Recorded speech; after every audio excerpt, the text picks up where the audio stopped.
Here we go. To Marnie. Down the line. Whoa, Marnie. Whoa, Marnie. What are you doing? Who, Marnie? Rappi. Hi. Everybody sit down and let's be quiet. Sit down and be quiet. Let's go over the ERC results for the weekend quickly because there's a whole bunch of stuff I need to explain. On Friday, the Sharks beat the Ospreys in Durban 25-10. Let's not mention that this was a fairly second-string Ospreys team who copped over 40 points against the Bulls the previous weekend, and that the Sharks only scored their last 2 tries after 76 minutes. I just mentioned all of it. The second game on Friday was a big-ticket clash between my favourites Edinburgh and the ever-improving Munster. After Edinburgh took an early lead through deep-fried Colby, Munster gave the ball to their forwards and just destroyed the hosts 17-38. Munster will now be sweating on the Sharks, who've got 2 games in hand on them, but they will be very happy that their game is getting better and better, finally. Saturday started with a bang as the smiley-faced Stormers hosted the Dragons in Glasgow. I struggle with that name. Obviously, the defending champions took the Dragons to the cleaners in the first half and then took their feet off the pedal. Subbing Marnie at 60 minutes certainly was a choice, probably to keep him safe. Zebre hosted Glasgow in very icky weather next. They got absolutely smashed at home, 17 points to 45. At least Ryan Wilson will be fun to listen to on the Rugby Pass podcast this week. Yes, I dabble. Connacht beat Benetton at home 38 points to 19 in the next match. But the real story here is this away strip that Benetton were wearing. Who made this? What? I want. A confident Cardiff showed up in Pretoria next. 80 minutes and 6 unanswered tries later, and the Welsh boys had a very good idea of what the Sharks felt like the week before in Durban. I doubt Dai Young will be getting the mid-season sack though. Can anyone please just beat Leinster? Please! Ulster went over there on Saturday, and even with Leinster getting a red card at 20 minutes, could not win. 38-29 for the competition leaders, after being behind for like an hour of the match. We can't just all rely on the Lions to beat Leinster at the end of the season. Step it up!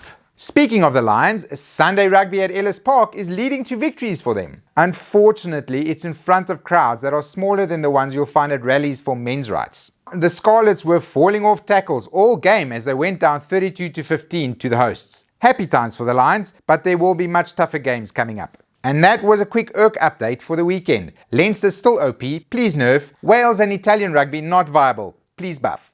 Now, with all that out of the way, let me tell you a little something about the Champions Cup and the Challenge Cup. In a far-off land named Europe, there's a bunch of countries. These countries play rugby. They all think they have the best rugby. They tell the other countries they are the best. Instead of fighting against each other in the Facebook comments for all eternity, they decided to just play each other in a very fancy tournament called the Heineken Champions Cup. The easiest and probably literal model of comparison is that it's the UEFA Champions League of rugby. So better, in other words. At some point, during all the fights about who the best Euro rugby teams are, a small country called South Africa came in and said, we are better. 3 World Cups. Read them and weep.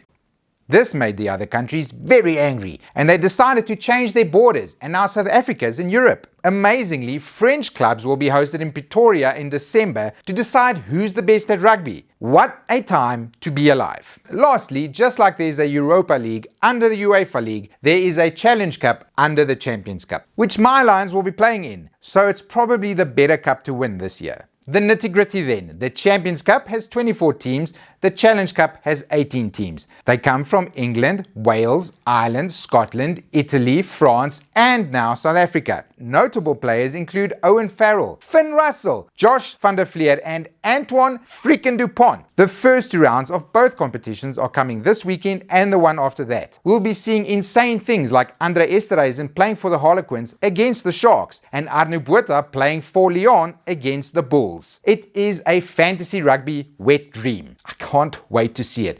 Who are the Lions playing? Oh, let's sprinkle some news on top to really make this pop. Yesterday, we all got the news that Wales head coach Wayne Pivac has been shown the door. Not surprising after some infamous results this year. He's been replaced by former coach of Wales Warren Gatland. A little surprising, but still believable. Obviously, his contract takes him to the 2023 World Cup, but there's an option to extend until 2027, which is probably very surprising to his wife and kids in New Zealand. Refresh Twitter. Okay, option B of the script. English news is that Eddie has been sacked, or backed, or smacked and told to improve. Speculation in the media is reaching a fever pitch that Eddie has been sacked, but no concrete news has come out of the RFU yet, as I am saying this now. The rumor is that Steve of the Tigers will be replacing him as coach for the World Cup. Until concrete confirmation comes out, there's no use imagining Eddie as a consultant for Checa at Argentina, or that he would be coaching the USA for the next 8 years, or that he might take the job at the Sharks in Durban. And that was the rugby update for this week. I will see you all next week after the Stormers have played a game in Clermont in France. What is this timeline? Bye!